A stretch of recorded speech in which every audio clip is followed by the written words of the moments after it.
প্রিয় প্রাক্তন, আশা করি ভালোই আছো। আমিও ভালো আছি। যেমন রেখে গিয়েছো ঠিক তেমনই আছি। তফাৎ একটাই, তখন তোমার সাথে বাঁচতাম, আজ তোমায় ছাড়া বাঁচি। তখন তোমায় ভালোবাসতাম, আজ নিজেকে ভালোবাসি।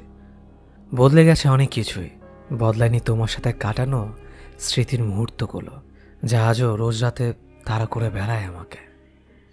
আমি রাগলে তুমি বলতে এটা রাগ নয়, এটা হচ্ছে তোমার প্রতি আমার ভালোবাসার সমষ্টি।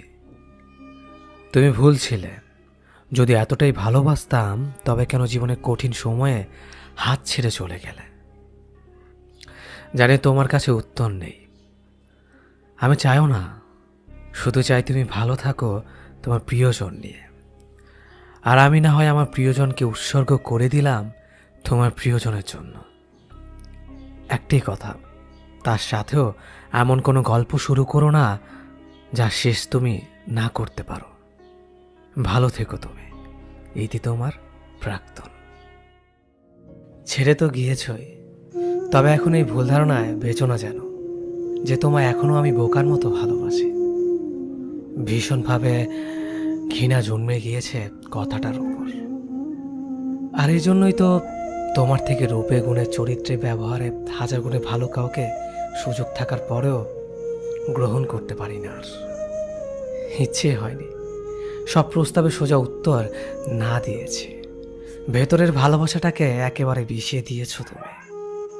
ট্রু লাভ শুনলেই হাসি পায় এখন। কখনো ভেবো না মিস করি তোমায়। তোমার জন্য যাদের অবহেলা করেছি তাদের ভিড়েই আজ আমি হারিয়েছি।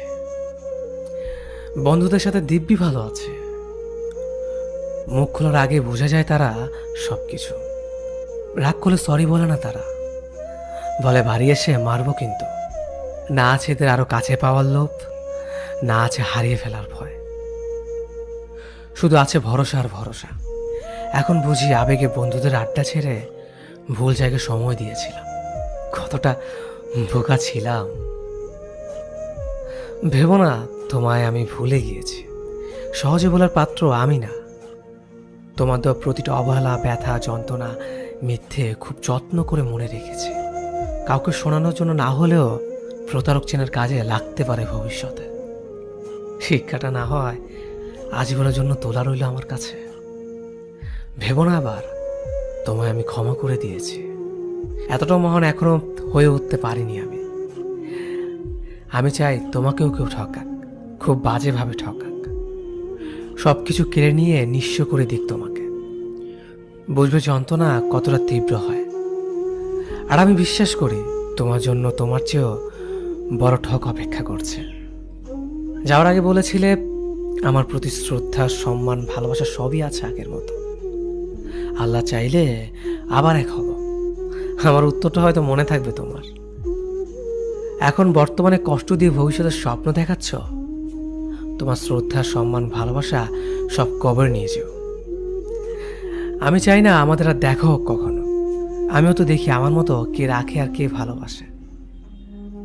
আর এখন এটা চিন্তাও করো না যে আমি ভালো নেই। আমি আমাকে নিয়ে খুব ভালো আছি।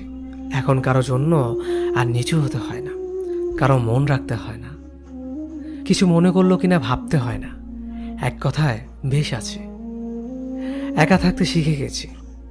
এখন সবসময় মুখে একটা মৃদু হাসি থাকে। আমাদের জীবন কারো জন্য থেমে থাকে না। জীবন তার নিজ গতিতেই চলে। কেউ একজন আপনাকে ছেড়ে চলে গেছে, তাকে যেতে দিন। কেউ একজন আপনাকে অবহেলা করছে, তাকে অবহেলা করতে দিন। যে মানুষটি আপনার নয়, আপনি তাকে জোর করে রাখতে পারবেন না। আপনি হাজার চেষ্টা করেও তাকে ধরে রাখতে পারবেন না। আমাদের জীবনে কিছু মানুষের আগমন ঘটে অতিথি পাখির মতো। এই মানুষগুলোকে চাইলেও আপনি আপনার জীবনে ধরে রাখতে পারবেন না, কারণ তারা সাময়িক সময়ের জন্য আমাদের জীবনে আসে।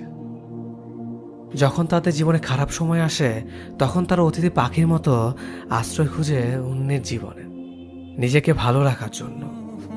আর আমাদের মতো কিছু মানুষ বোকার মতো তাদেরকে আমাদের জীবনে ঠাঁই দেয়।